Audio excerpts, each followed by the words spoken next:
The thing I realized the first time yesterday was I was sitting on my couch and I've got something hanging in my kitchen wall and I looked through the doorway and I could actually read it. Mm-hmm. And I'm like, I could see that. I don't even know if I could see that when I was in my glasses or if I've never really paid attention. And did you have the goggles on still? I still had the goggles on at that point and I could see. So, and that was waking up from my nap yesterday. That was like the first, whoa, I can see. Yeah, that's what we call the wow moment. Yep.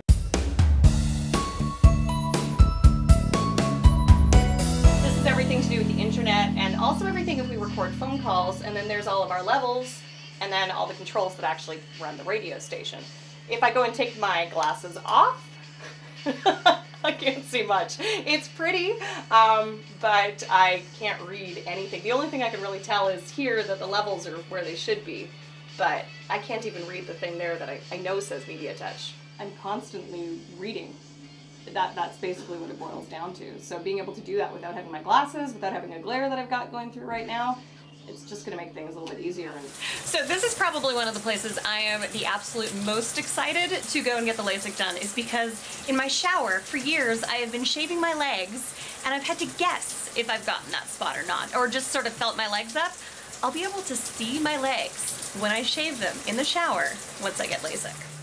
So with getting the procedure done, I mean, I was told to come here, everyone recommends you, but what's the difference between you and the other guys, basically? I know that's a tough question, putting you on the spot. Well, you know, the way I think about it is that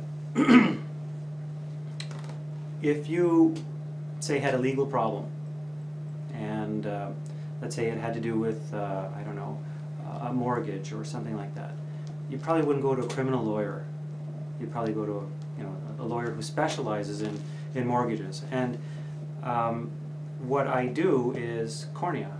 I'm a cornea specialist. Mm-hmm. And everybody knows that ophthalmologists are specialists, but if you want to be a cornea specialist, it means that you have to do additional training at an accredited university with an accredited program. It's very specific and stringent what you have to be able to do by the end of that year in order to be qualified as a cornea specialist. So we like to think that we can best serve patients because not only do we have the diagnostic equipment, but the know-how and experience of, I've been doing this for what, 17 years? To be able to really recommend what's best for you and have the insurance, basically, that if anything was to change or something was to happen, that's what I do for a living. I fix corneas. So to me, that's the best insurance you can get. What are any of the big things I need to be concerned about? Is there any major risks that I should be aware of, or? The risks are very, very small. Less than 1 in 1,000 patients would have any kind of complication that could limit them in any way. The risk of infection is less than 1 in 5,000.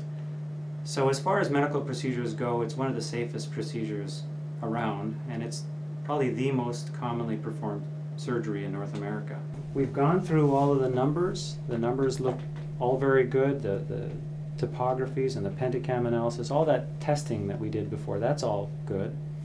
And so the final step is to devise a plan for you. Now, given your age and what you like to do, and with the fact that you could wear some protection for the roller derby, I think that, I'd be fine recommending LASIK. I think you'd do very well. You've got the right sized eyes, the right prescription, and the perfect health. So I think you'll do very well. Fantastic. Okay? I'm excited. Great. It's a day before LASIK, and today's the day that I officially start freaking out. I'm getting ready this morning, and I'm realizing today is the last day I'm going to be in public wearing my glasses. And tomorrow, at this time, I'm going to have a laser beam on my eye for 12 seconds. So I'm not stressed at all about the surgery. I'm kind of stressed a little bit about life after the surgery. Little things, just dumb stuff, like what I'm gonna look like, what it's gonna be like, but being able to get up in the morning and being able to find things without looking for my glasses, being able to see the alarm clock. Yeah, I'm really excited, but I'm also starting to get super nervous, so it's a day away. Nice. Remind me, one place my guy's working. This is just a mild anti-anxiety. Yeah. That little guy. Okay, Oh. place that underneath your tongue. Oh, it's just a little guy. Yeah, place that under your tongue, and it's sublingual, so it'll get into your bloodstream that much quicker. So it's just going to take the edge off more than Yes. anything. It's not actually going to knock me out. No. No. No. So I'm awake the whole time. Yes. Which is kind of neat. I'm actually looking forward to that in a weird, twisted kind of way. So the hardest part is really just making the flap, but once that's done, it's very easy. And then usually what we'll do is we'll let the flap dry into position, tape the eyelid closed, and then do the same thing for the other eye. Okay. Okay, and then afterwards we'll let you sit in a nice reclining chair for about 10 minutes so that the flaps don't move while we're waiting. And then we'll take the tape off and make sure the flaps are in good position before you go home. Sounds good. You all set? I am. Good. There we go. So All right. have a seat here and then Sure. leave your head up at that end there, please. Okay. That is a creepy feeling and really cool. Look right at the light. I'll make it a little bit easier. And as we discussed, the laser has a tracking system, so you can't move your eye in the wrong spot. That's it. And we're ready to go. Here we go.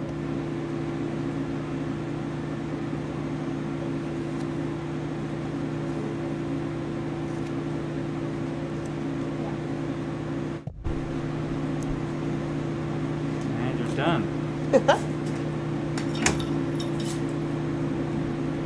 So now we're just going to bring you into the other room and let you relax for about 10 minutes. Sure. But it was really easy. Like, really easy. It didn't hurt. It wasn't even uncomfortable. It was fascinating to see it. It was like, you can't explain the light show, and then when they're actually doing the laser part, it's like looking at the pictures of your eye and being able to see what would things look like if you would look from the inside of your eye. I'm not hurting, and my vision is literally improving minute by minute. I'm noticing there's something way over here, and it's on my wall inside my kitchen, if you can see that just above the key box there, and I can actually read it. And that is an insane, insane accomplishment for me. So to be able to say that I can read this lovely little thing way over there, yeah, that's pretty cool. I'm kind of impressed. Day 2, I feel fantastic. And I haven't even taken a Tylenol or anything like that for pain. It's just been the love of the eye drops. EVOTZ 2? That's right. Oh, okay. The two is there because that's the 2020 line. Oh, really? Okay. It's all been letters to this point, but no, 2. I can see the bottom line. I can see That's right. 2020. If you can tell that that's a 2 rather than an S, Yeah. you're doing well. I was just confused. Yeah, I can totally see it's a 2. Yeah, that's perfect. It's that.